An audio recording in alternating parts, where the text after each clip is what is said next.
Hello, good morning to everybody. I'm sorry for this delay. I'm Professor Paolo Balsari, Club of Bologna President, and we are here starting this webinar related to the Club of Bologna Pellizzi Prize. So we have a pretty busy agenda. If you can see the agenda, please, on the screen. So we will start with a brief presentation of the Club of Bologna made by myself and by Professor Pietro Piccarolo.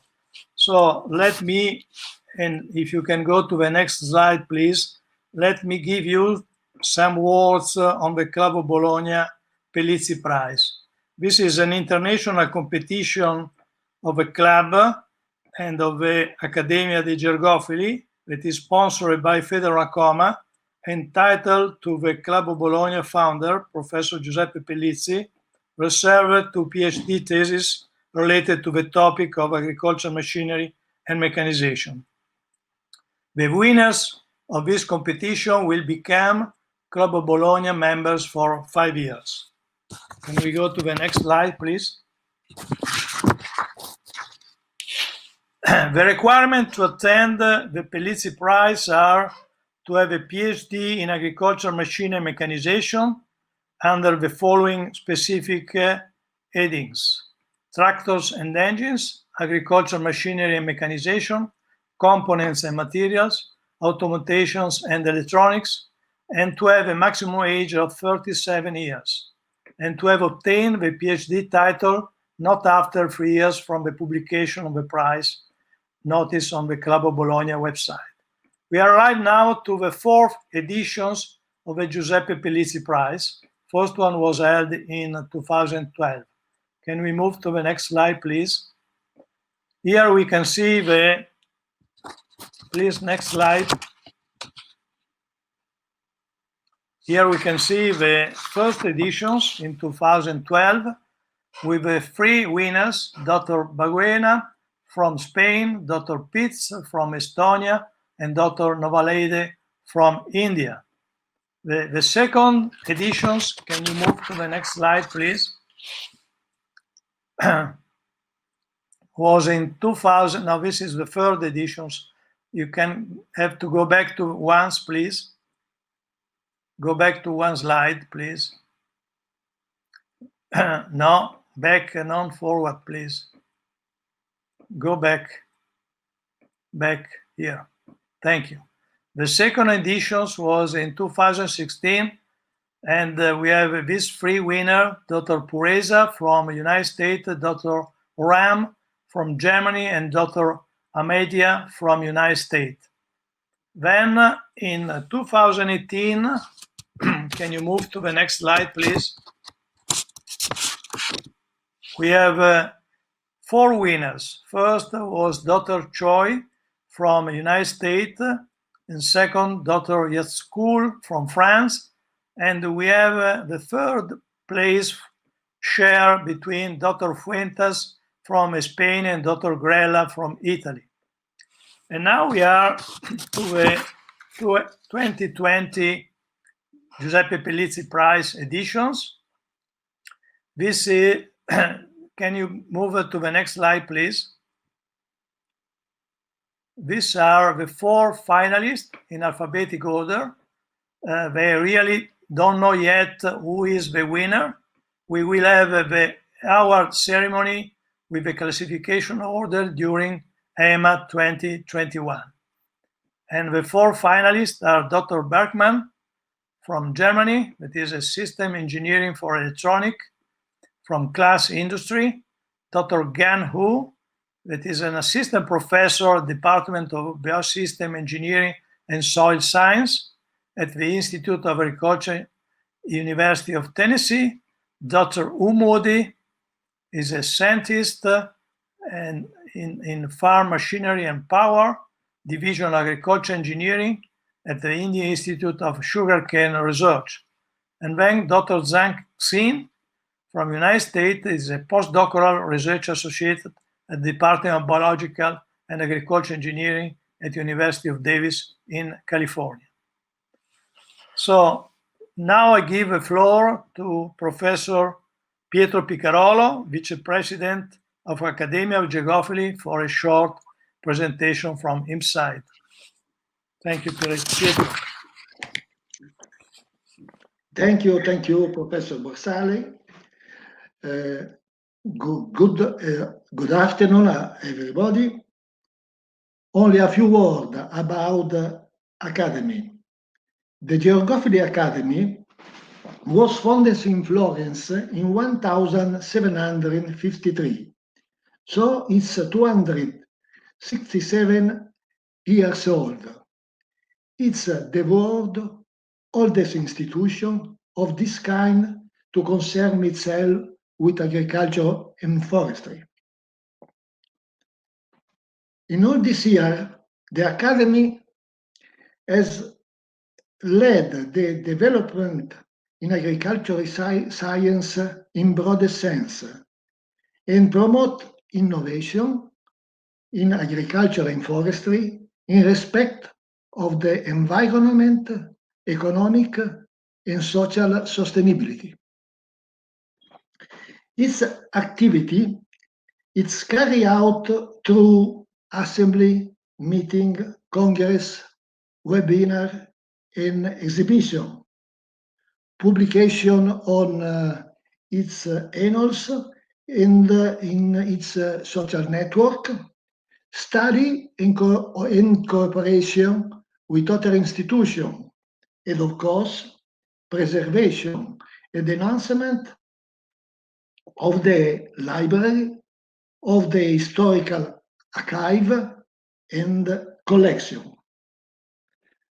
For greater coverage of geographic activity, the Academy has formed 6 nationality sections and 1 internationality section in Brussels. So, about 1,000 academic members the Academy. But why Club of Bologna and Geography Academy together for Giuseppe Pellizzi Prize? You know, Professor Barsari said that Club of Bologna was founded by Professor Pellizzi, of which he was for many years president. But also Professor Pellizzi was active member of Geography Academy Board, also for many years. I finish, and now I'd like to give best winners to the best wishes to the 4 winners of the Giuseppe Pellizzi Prize 2020, and to say thank you on the Club of Bologna, and also to say thank you to Federo Nacoma for its sponsorship and for its support. Thank you, Professor Bassari. Thank you very much, Professor Picarolo, for very well underline also the positions and the importance of Accademia di Georgophili, that for our is really an honor as a Club of Bologna members to have a sponsorship together for this Pellizzi Prize. So I think we cannot lost more time, and we start with a presentation that it will be a video presentation of 10 minutes each of the 5 finalists of this prize. And we will make the questions at the end, not of each video, but at the end of the 4 videos. So please write down your questions, and at the end, I hope we will have some times for make the question. So I would like, with the first of my slide, if you can present my slide, introduce Dr. Christian Bergmann, that will make the presentation of power shift operation in multi-groups transmission for standard tractors.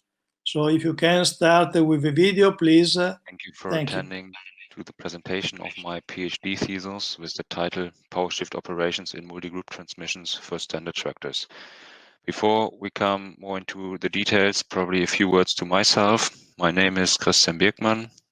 Currently, I'm working as a system engineer for electronic machine optimization systems with the focus on tractors at Class Tractor in Paderborn, Germany. Before that, I studied mechanical engineering with a focus on drivetrain engineering and on control theory. Now, let's dig more into the content of the presentation. I want to start the presentation with a short motivation, present you then the fundamentals and the objective of the thesis. After that, I'm going to present you some theory of multi-swap power shift operations, explain the test bench and the simulation model, and will end my presentation with a conclusion and some final remarks. Okay, coming to the motivation. There are two main questions. The first question is, why investigating power shift operations in tractor transmissions? The reason are that tractors are used with different implements in different operations. And for all these operations, it's necessary to adjust the driving speed by an increasing number of ratios. And to use all these ratios, it's necessary to have quick and efficient gear shifts without torque interruptions.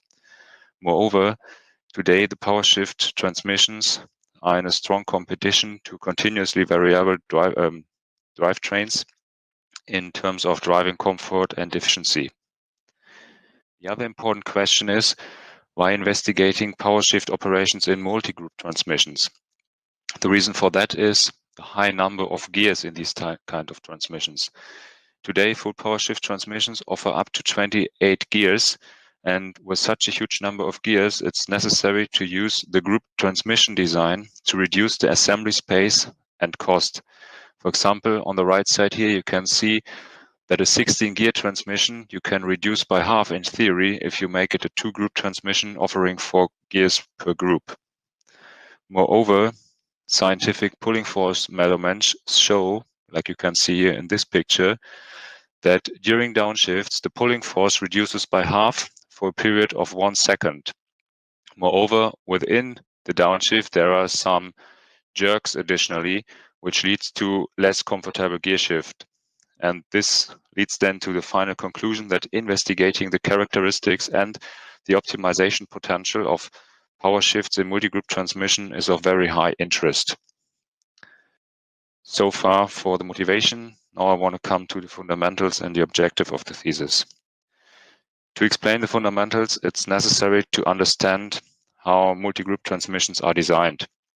Here I want to start with the design of a one-group transmission, beginning with a diesel engine in front of the transmission, symbolized by an inertia. Then we have the design of the first group, consisting here of 2 different ratios, equipped with a clutch in front of it to have the possibility to switch the gears.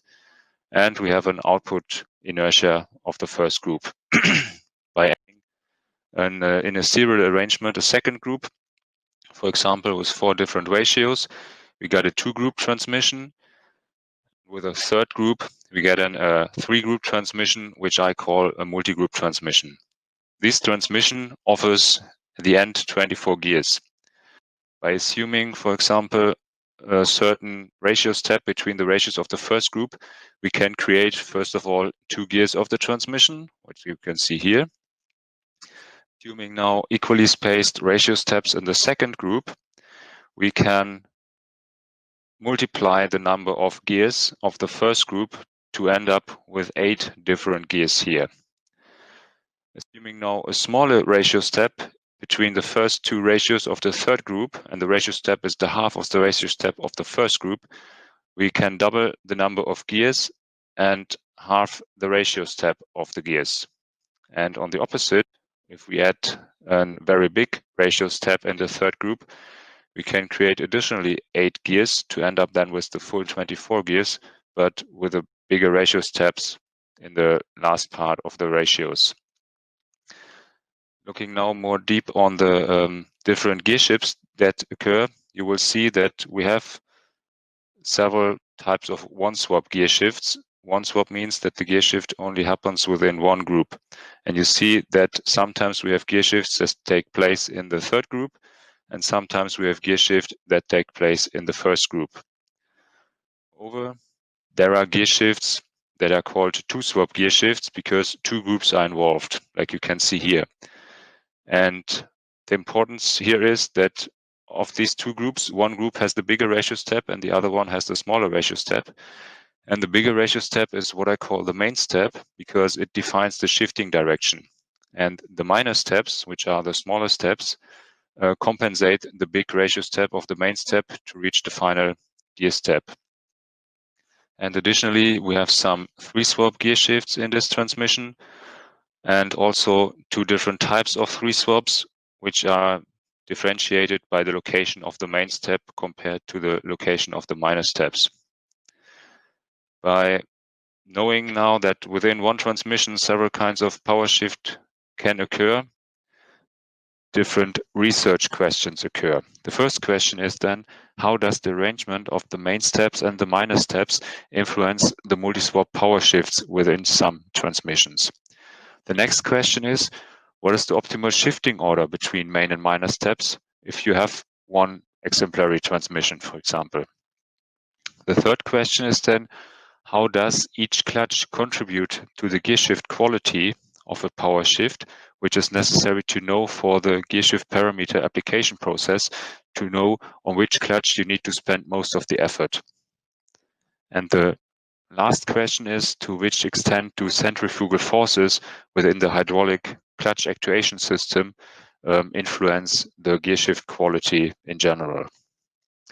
By answering all these questions, we can derive then future-oriented automatic gear shift optimization systems and transmission design that are quite good for multi-swap power shifts.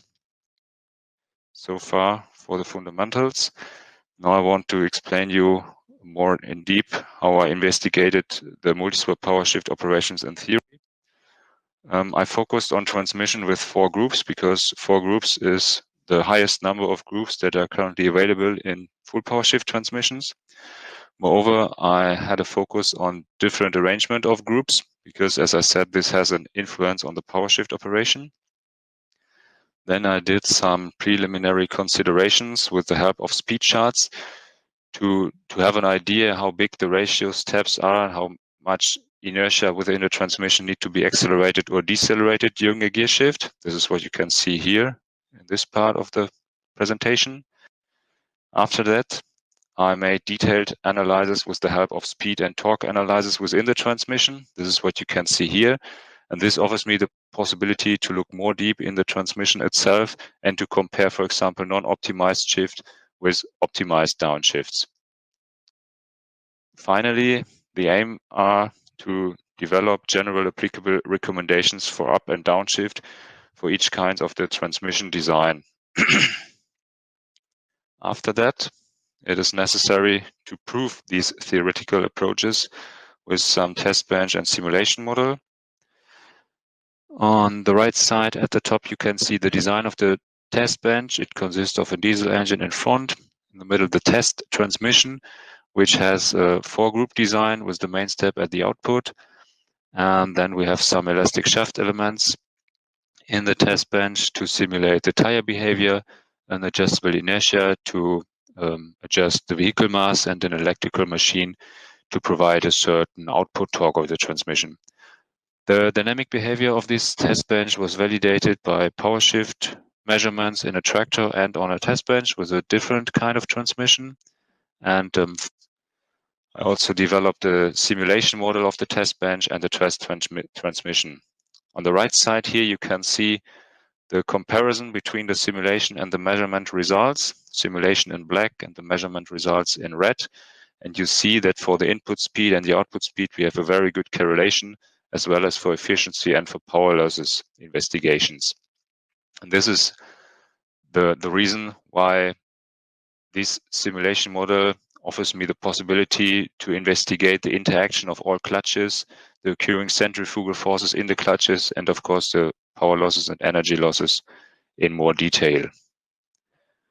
Okay, so far for the procedure, how I investigated the power shift transmissions. Now I want to show you some conclusions and the final remarks. The first conclusion is that highly efficient and comfortable gear shifts are one of the main goals during the development of future-proven power shift transmissions. But the design of the power shift transmission has an influence on the gear shift performance. If we use transmission with the main step in the first group, these transmissions perform better for downshifts, whereas transmissions with the main step in the last group perform better for upshifts and require less complexity of the gearshift control system. But nevertheless, the main step size has a very big influence on the gearshift quality. And the bigger the main step size is, the less the gearshift quality will be due to high torque interruptions during the gearshift. So far for the conclusions. Now, what are the final remarks for my thesis? This thesis provides the first systematic analysis and experimentally and secured fundamentals of multi-swap power shifts.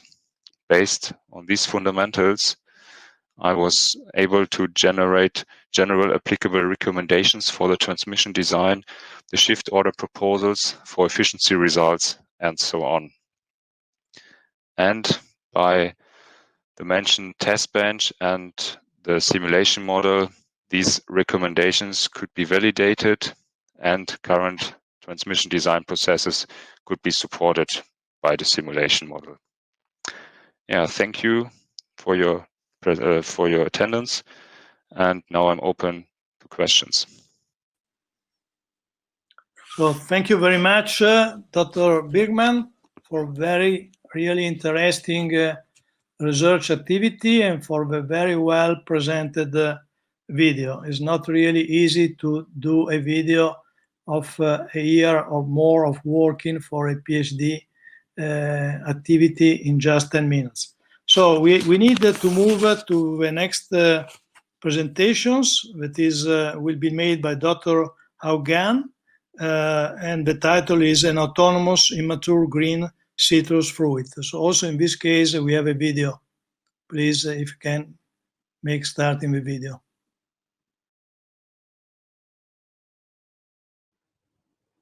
My name is Haugan. It's a great honor to present my doctoral dissertation titled An Autonomous Immature Green Citrus Fruit Yield Mapping System. This is a brief bio of myself. I got my bachelor's degree in mechanical engineering from Yangzhou University in China, got my master's degree in ag and bioengineering from the University of Illinois, and my PhD degree in ag and bioengineering from the University of Florida. Currently, I'm an assistant professor in the Department of Biosystems Engineering and Soil Science at the University of Tennessee.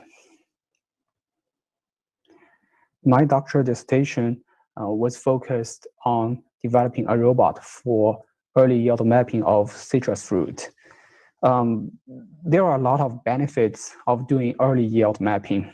For example, the early yield maps will help farmers to make early decisions for planning operations and for marketing purposes.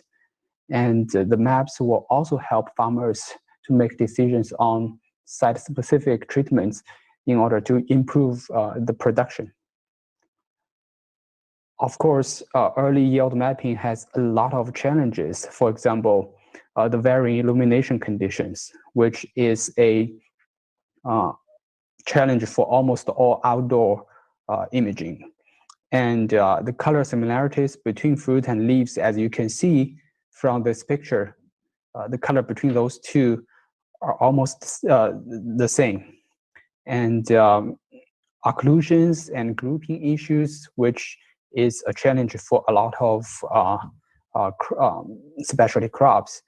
And another challenge for early yield mapping is the fruit sizes are very small, so which makes difficult for detection. In order to tackle those challenges, I developed a system that included two subsystems. The first subsystem is a multi-modal imaging system, which was the core, was used for detection and counting the fruit. And another system is the autonomous navigation system, which was created to carry the multimodal imaging system in the citrus grove. So for the autonomous navigation system, I used 5 sensors. The first one is a low-cost GPS receiver. Second one is the wheel encoders. And I also used inertial measurement unit, a high accuracy LiDAR, And the last one was the Microsoft Kinect V2. For this one, I only use the color imaging sensor, not using its infrared sensor. So there are two navigation modes that I created. The first mode, where I combined IMU, GPS, and wheel encoders using an extended Kalman filter to improve the accuracy of localization, because the GPS doesn't have enough accuracy. And then I combined the output from the extended Kalman filter with the laser scanner data and utilizing SLAM algorithm, which stands for simultaneous localization and mapping. This method would allow me to navigate the robot from, for example, a farm location to the citrus orchard autonomously with high accuracy, and it will also be able to avoid all the obstacles on its way. The second navigation mode is to allow the robot to navigate inside citrus grove. For this purpose, I added the visual odometry using the color sensor from the Kinect. So what it provides is the color sensor will taking color videos and detect the upper edges of the trees and use it as a reference. As you can see from this video, it detects the upper edges of the trees and use that information to center the robot in between two rows of trees. And so that will allow the robot to navigate in the citrus grove without hitting any trees. And for the multi-modal imaging system, which I mentioned is the core for this project, and it contains 4 steps. The first 2 steps were the color imaging and thermal imaging techniques that were used separately. And then the third and fourth steps were basically image registration and information fusion methods that I created to combine the information from those 2 imaging techniques to help improve detection accuracy. For color imaging, I used the convolutional neural network, which now has been used widely for object detection projects. And so to use the CNN, we collected more than 1,000 of images and manually labeled all those fruits in those images as training data. And then we trained a FASTA CNN model, SSD model, and YOLO model. So this is an example of the output of FASTA CNN, which we achieved more than higher than 85% mean average precision. And in order to improve the accuracy, we increased the training data, which didn't actually improve the accuracy a lot. So that's why we created another method using thermal imaging. So here is an experiment that I did for this. And this is a short video where we sprayed water on the surface of the citrus canopy to create a large temperature difference between the two in a very short amount of time. It took about less than 10 seconds to reach a maximum temperature difference between the two. So based on this experiment, I created a system using a golf cart. So on the golf cart, 3 nozzles were mounted in the front, and 1 thermal camera was mounted at the back.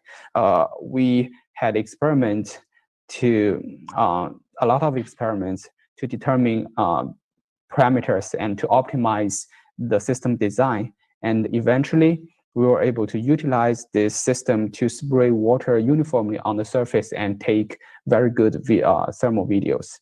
This is an example of the result. This was the thermal video and combined where we also developed algorithms to detect the fruit and track them in the thermal video. And on the top here, you can see the number of fruit were counted in this video. And then on the third step is to combine those 2 types of cameras, where we used 2 color camera and 1 thermal camera. And we developed a registration method to precisely register those two types of cameras, and we reached about a 3.3 pixel level accuracy for combining those two types of cameras. And then we also developed the information fusion algorithm to improve the detection accuracy.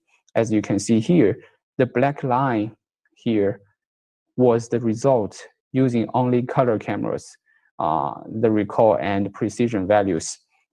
And the red dot here is after we fuse the thermal video data, that the accuracy improved to both recall and precision were above 90%.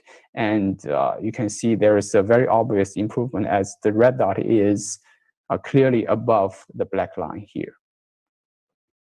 And then the last step was to do system integration. Basically, this step was to combine the navigation system with the imaging system for yield mapping purposes. I'm showing you here the result, which I used a robot operating system to do this. This will allow us to see the live location of the robot and also see the video on the robot streamed back using Wi-Fi.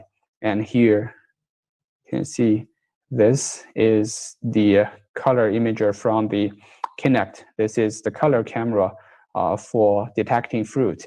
And this is the GPS location of the robot. And on the bottom here, it detect the fruit and show the updated number of fruits and send data back to the farm office. And that is all for my presentation. Thank you for listening.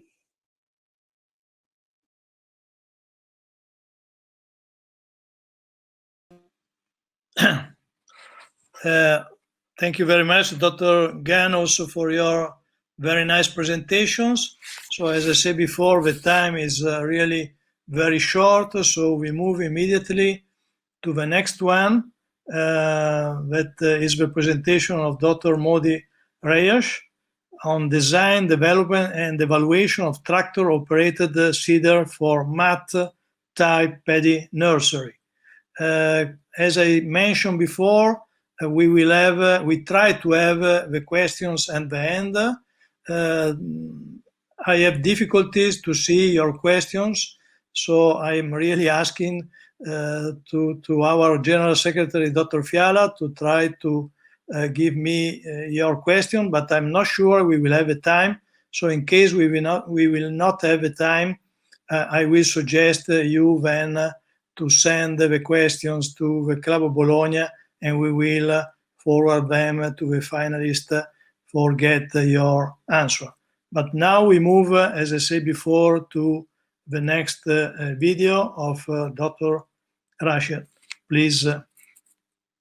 Hello friends, Namaste and welcome to Giuseppe Pellizzi Prize 2020 in 30th members meeting of the Club of Bologna. I am going to present before you my PhD research topic for which I got this prize, design, development and evaluation of tractor operated seeder for mat type paddy nursery, submitted to Punjab Agricultural University, Ludhiana. I am Rajesh U. Modi, scientist at Division of Agricultural Engineering, ICAR, Indian Institute of Sugarcane Research, Lucknow, under the Ministry of Agriculture and Farmers Welfare, Government of India, New Delhi.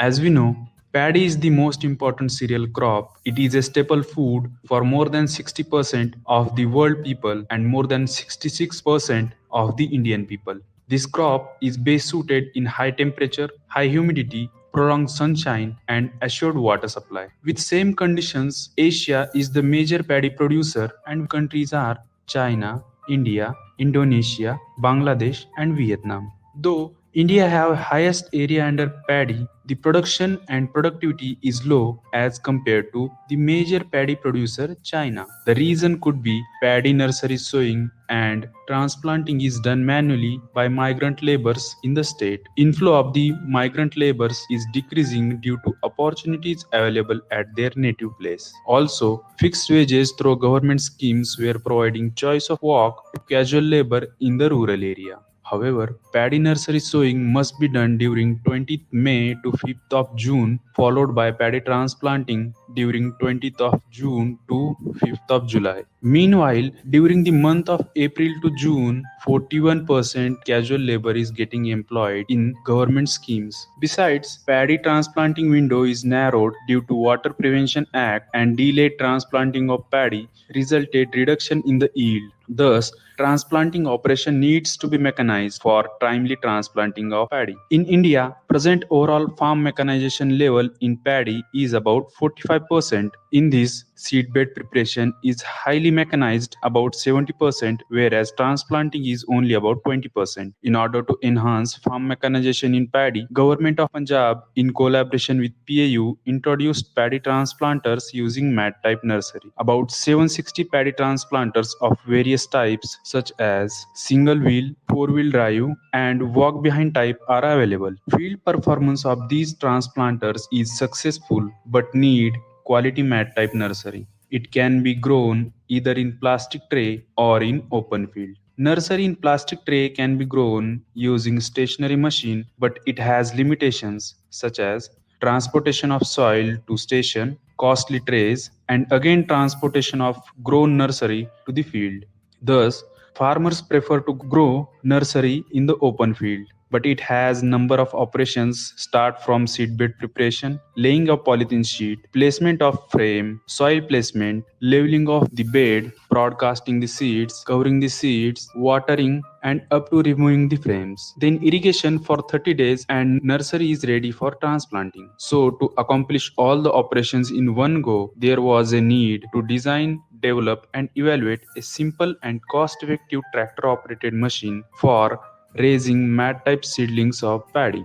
Objectives of the study were to design and develop the tractor-operated seeder for mat-type paddy nursery and to evaluate the performance of developed tractor-operated seeder for mat-type paddy nursery in laboratory and field conditions. These you are seeing working principle of the conceptualized machine. It is a trail type tractor operated machine to be hitched with linked drawbar at the rear of the tractor. Power drive for all the units except seed unit was taken from tractor PTO. If this is the direction of the forward travel, then soil cutting unit cut the soil and convey the soil to soil metering unit through the soil conveyor and sieving unit. Meanwhile, soil compaction roller compacts the soil and polythene sheet is laid. Finally, soil metering unit makes the soil bed and then seeds are placed. These are the CAD models based on the design calculations. You are seeing the stationary views of the developed tractor-operated seeder for mat-type paddy nursery. Major units are soil cutting, soil conveying, soil sieving, soil metering, and seed metering unit. These are the specifications of the developed machine. It can be operated with 35 HP tractor. Soil and seed metering mechanisms are fluted roller. The overall dimensions of the machine are 3.3 into 1.6 into 1.1 meter. For the controlled field evaluation of the machine, independent parameters were C oscillations 3 levels, C opening size 2 levels, and depth of soil cut 2 levels. For actual field evaluation of the machine, 3 levels of forward speed and 3 levels of the soil type were selected. Major dependent parameters were uniformity of seed spread and soil mat thickness. These were categorized as inadequate, proper, and overall according to the number of seeds and soil mat thickness as shown here. This you are seeing the actual working of the machine. Machine cuts and convey the soil from both the sides, sieve the soil, compact the soil before spreading the polythene sheet, laying the polythene sheet, spread the soil of uniform thickness on the polythene sheet to make mat, and then sow the seeds uniformly on the soil mat in one go. These are the views of the nursery shown by the developed machine. These are the different views of the nursery ready for transplanting after 30 days of sowing. The results obtained from the laboratory performance of the machine are presented here. Quality of seed spread at proper seed spread was significantly higher at middle bite of cut. Thus, middle bite of transplanter cut was selected. The independent parameters were C oscillation O3, C opening size S1, and depth of soil cut D2 gave higher proper as well as overall seed spread. Quality of soil mat thickness at 900 mm bed width was significantly higher for proper soil mat thickness. Thus, 900 mm bed width was selected. At this bed width, soil mat thickness was observed higher at combination of the independent parameter O3S1D2. The operational parameters obtained from the laboratory evaluation are shown here. Higher overall seed spread was at O3S1D2, higher overall soil mat thickness at O3S2D2 and O3S1D2, but both are non-significant. Thus, parameters selected from the laboratory evaluation were C oscillations 398 strokes per minute, C opening size 25 into 20 mm, and depth of soil cut D2. The speed of operation was constant as 2.2 km per hour. Selection of operational parameter based on the field evaluation is presented in this table. Overall seed spread at middle bite of transplanter cut was significantly higher as 90.93% at forward speed of 1.7 km per hour, and for control it was 90.60%. Overall soil spread at 900 mm bed width was significantly higher as 99.70% at forward speed of 1.7 km per hour, whereas in control it was 100%. For both the respective parameters,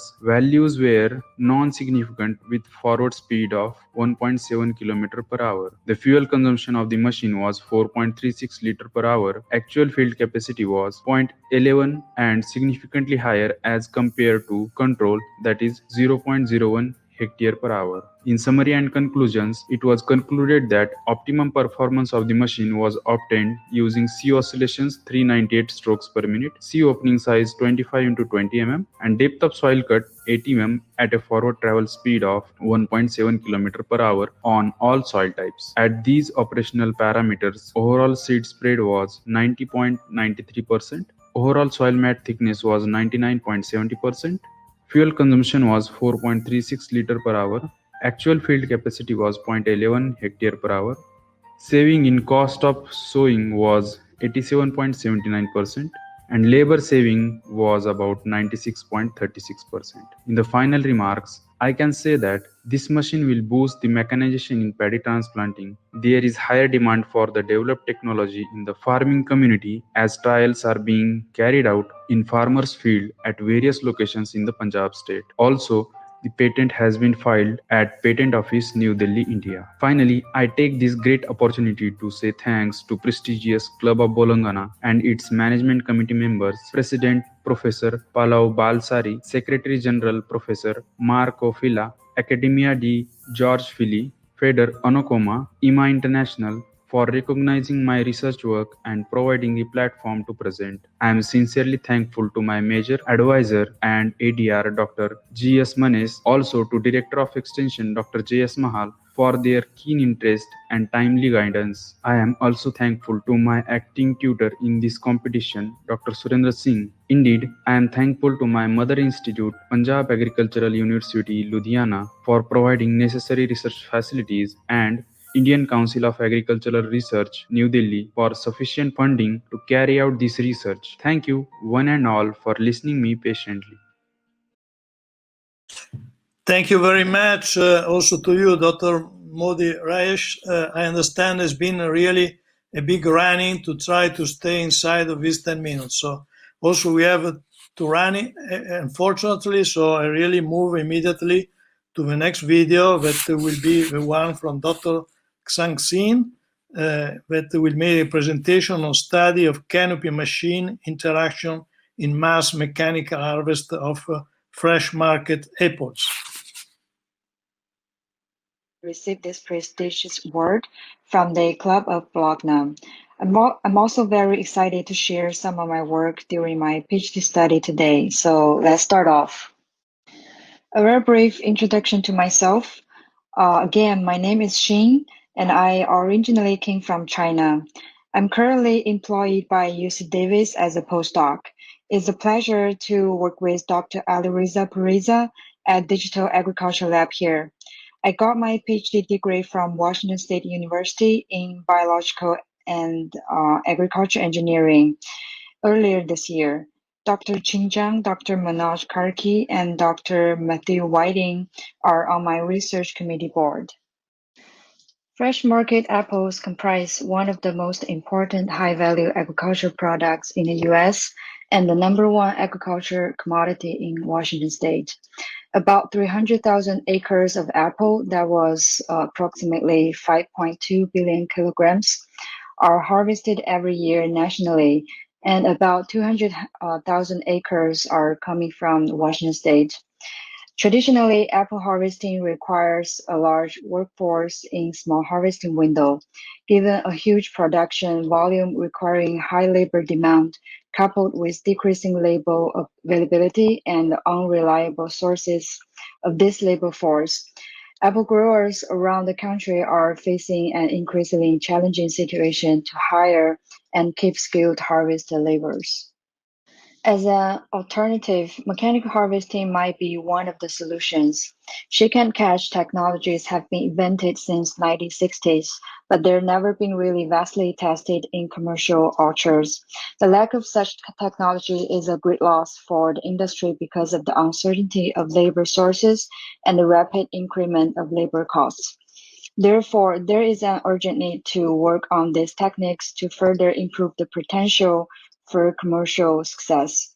Most of the past studies focus on designing and optimizing only the mechanical components of the harvesting systems. However, machine-plant interaction remained an area without much attention. This research was endeavored to improve the efficiency of the mass mechanical harvesting system for fresh market apples by considering the two most important components of the overall system, crop canopy effects and machine integration and automation. The study therefore focused on studying machine-plant interactions using machine learning techniques and precision canopy management techniques, and investigating machine vision techniques for automating shake and catch harvesting. Here are the 4 objectives to achieve the research goal. I will expand a little in the following slides.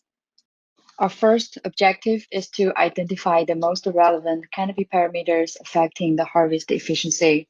In addition to harvester design elements, it is important to understand the key canopy parameters of apple trees as they're closely integrated and interact with each other during the harvest process. However, this process is normally very short. Each harvest round can be finished in a few seconds.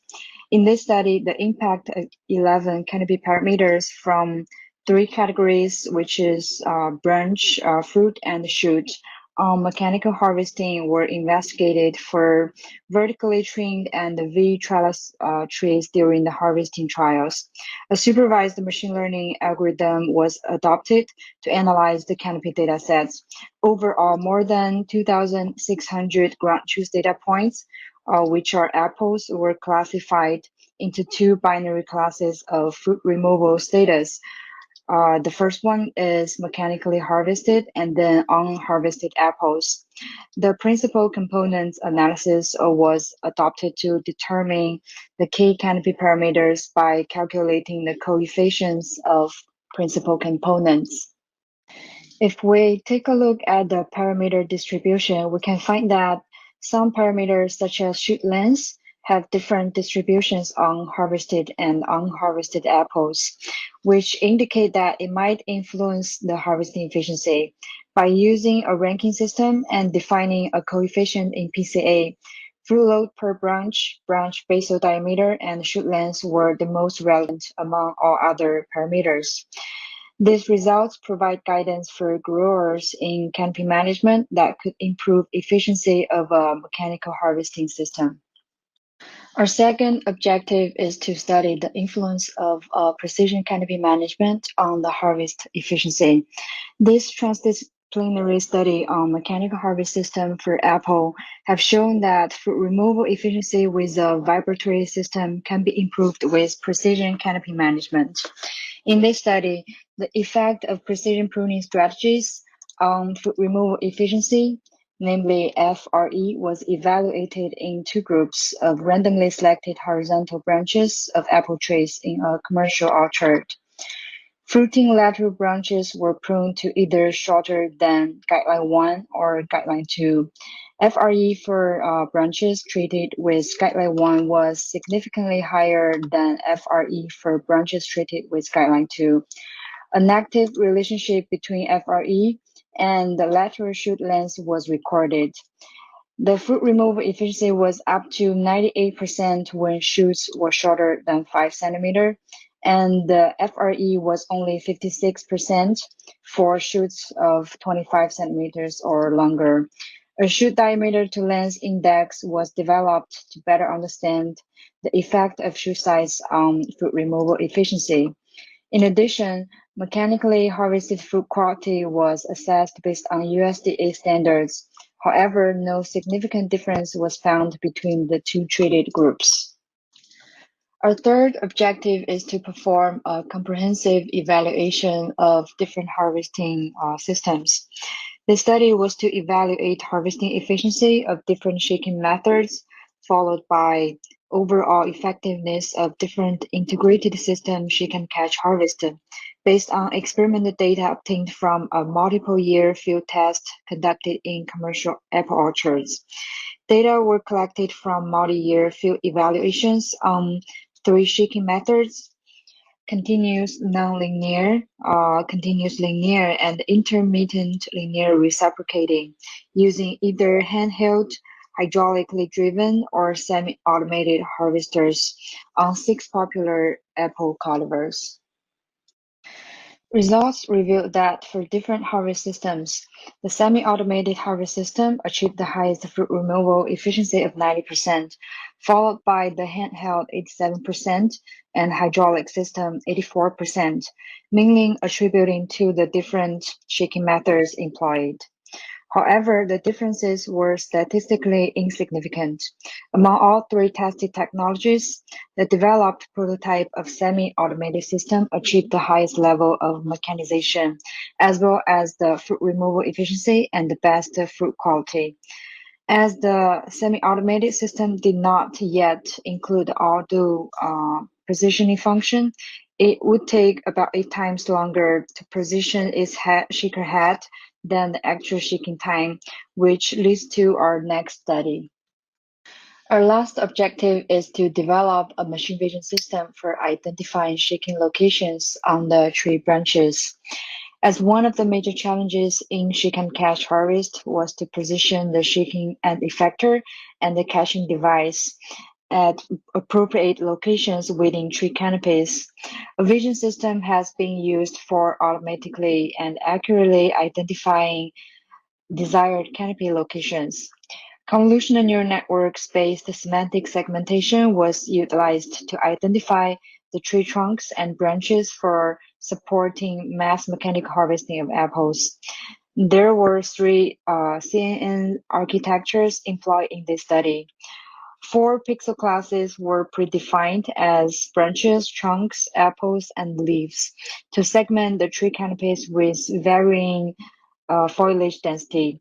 Results show that ResNet 18 outperformed than VGGs in identifying tree branches and trunks based on all evaluation measures with full image resolution. The selected ResNet 18 was further evaluated for its robustness with a set of test canopy images. Specifically, 3 density levels of light, medium, and high densities were considered, which represented the entire population of canopy layouts of formal apple tree architectures. Satisfactory results were achieved with one of the highest density canopies. Finally, suitable shaking points near branch bases were estimated. It was found that 72% of them were deemed good in performance comparing to manual selections. That's all I wanted to share with you today, and I'd like to thank you all for your tireless support and encouragement. Thanks for having me today, and I really appreciate your attention.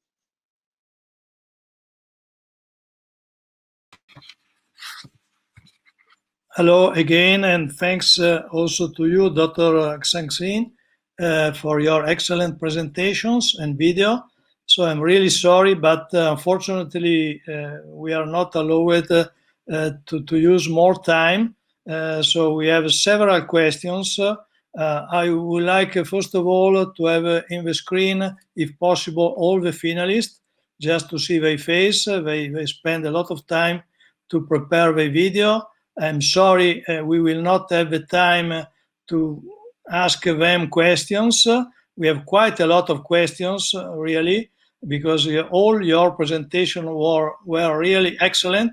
I see a lot of chat in which was mentioned really thanks for your very good work done, and congratulations for that. So I really hope we can see in Bologna in 2021 in a present situation. So we really hope all together that this pandemic will be ended.